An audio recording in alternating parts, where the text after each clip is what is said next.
Ladies and gentlemen, the host of the next panel, how to get the Comic-Con exclusives that you want.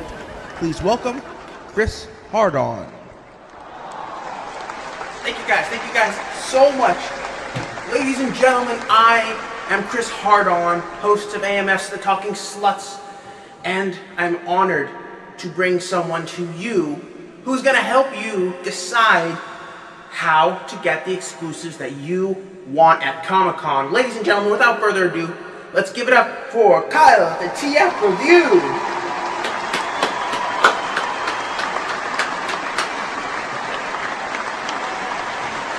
Thank you guys so much. I cannot believe I am at Comic-Con this year. It is insane.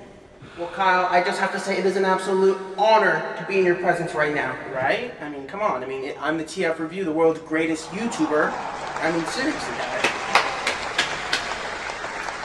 Well, let's not waste any time here. You are here to help us learn how to get exclusives, right? Yes, sir. That is why I am here today, to help all you guys. Okay, well, let's start with this question. For those who don't know what a Comic-Con exclusive is, can you explain that to us? Well, Chris, a Comic-Con exclusive is a toy or piece of merchandise that can only be purchased at Comic-Con. I mean, in recent years, some of the largest companies have been coming down to San Diego Comic-Con and releasing these pieces of merchandise that can only be purchased here, including Hasbro, Mattel, McFarlane, Spin Master, Bondi of America, you name it. NECA Toys has become really a huge popular company. Exclusives have become a major part of the toy industry. They're now a huge moneymaker. They have collectors now that only collect exclusives. Even smaller conventions have been getting exclusives like Morphicon, PowerCon, BotCon, ThunderCon. I mean, lots of conventions are doing this now, and it's really great to see how far these toy companies have gone. I mean, that is really amazing. Why don't we open up the floor for some Q&A questions? Hey guys, I was wondering if you could tell me how to get Mattel exclusives. I collect Monster High. Well, with Mattel, it's sort of a first come, first served type of deal. So the earlier you get to Comic-Con, the more likely you are to get those exclusives. In fact, I would recommend picking up Mattel exclusives on preview night, because the way the Mattel booth works is they've got their own line that goes along the back wall of the convention center, unlike Hasbro, which is confined into a just small sort of set of switchbacks. And the line usually opens, every 10-15 minutes for new people. So I'd recommend hovering around that area. Someone will walk up to you if you're too close and tell you that you can't hover. So try to keep your distance from the back of the line if it does fill up, but be far enough so that you can keep an eye on when the line opens and closes. That'll be your way into a Mattel. It's pretty straightforward. Do we have another question down there? Hi, my question is for Kyle on the TF Review. I was wondering how I can get myself some Hasbro exclusives, man. They're so damn hard to get these days, man. I don't even know what to do no more. I don't even know, man. So, yeah, help me out, man. Help me out. Oh, well, that's a great question, scary-looking man. The secret to getting Hasbro exclusives is totally simple. It's about putting in the extra effort to wake up a little bit earlier than you normally would on a Comic-Con day. If you can't be at the convention center by 10 a.m., you can pretty much kiss your chances of getting exclusive goodbye. I mean, it's a long shot at that point. You see, the way Hasbro works is they've got this ticketing system. You show up to the sales pavilion, and there they'll make you wait in line for hours, and eventually they'll open it up and they'll hand you a ticket. Now, the ticket will have a return time on it. Return when it tells you to return, and that'll be your ticket in.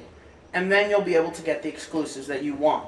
I mean, it's very simple, but if you cannot wake up early, then you're better off paying just some vendor twice the retail value of what it's worth at Comic-Con for that exclusive. I mean, that'll be your best shot at getting what you want at that point.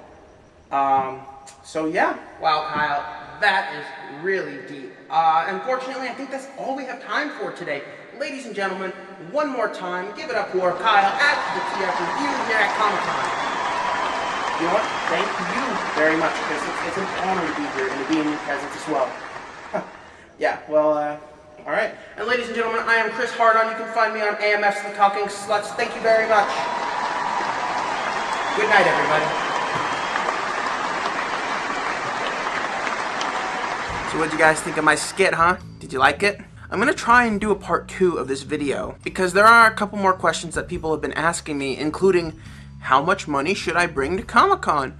Which, come to think of it, is a very damn important question. And that information is kind of hard to come by because it really varies depending on why you're going to Comic-Con in the first place. I mean, Comic-Con is such a massive convention that you can go to experience one thing and completely not even realize that there's other things there you can do. Shocking, huh?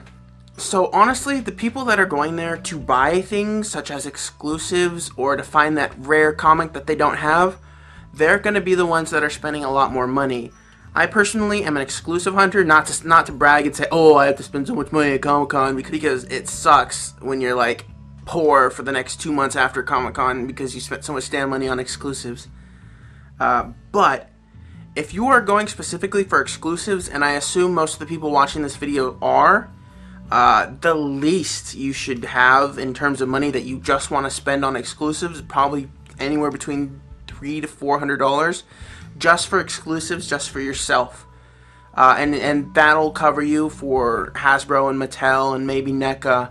But even that, your options are slim in terms of what you want to buy, because there's so much stuff. I mean, you could honestly spend thousands of dollars and get one of each thing at each booth. I mean, there's just so much. But if you are there and you are hunting and you know what you want and you know you want a lot of stuff, I think it would be safe to bring about anywhere between $500 to $1,000 of just spending money for exclusives, and that's not including a hotel room, which can run you anywhere between, $150 to probably $400 a night. It gets more expensive the closer you want to stay to the convention center. Convention center hotels probably be about $350 to $400, but further out like Chula Vista, or, around SeaWorld, those kind of areas, you can probably find a room for about $100, $120, maybe even $150 a night. Again, you just have to plan your shit out. And then you've got other fees. And if you get like me and you want to get bug-ass drunk, that's another $100 right there of just drinks. Then you got parking fees you have to worry about. Could be $40 a day, could be $20 a day. Again, depending where you park, it varies. And then you got food. If you're staying with roommates, they're going to want to go out. They're going to want to spend another $20 per meal. That's another $100 right there you have to worry about for food going out.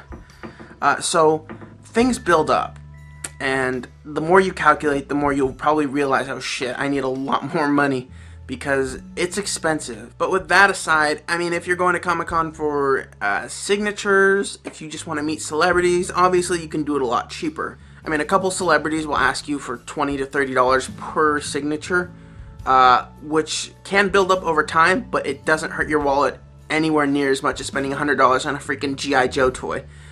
So if you're looking for signatures and meeting celebrities, you're a little bit better off. If you're looking for comic books, Sunday they're selling half off, you're good. If you're interested in movies, you'll probably be in Hall H the whole day. Again, you're good. Hall H doesn't cost money except for like a hot dog or something if you're hungry. So yeah, I mean, that's all my basic knowledge of Comic-Con. So be prepared. Expect it to be overwhelming, because it is overwhelming as the shit.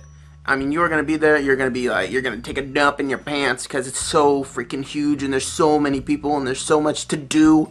I mean, you can't experience it all in 4 days, which sucks, because I wish it would go like more. I want to stay, man. It's like my escape from reality.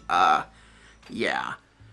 So with that aside, thank you guys for watching. I hope you enjoyed my skit, and see you at the con, ladies and gentlemen.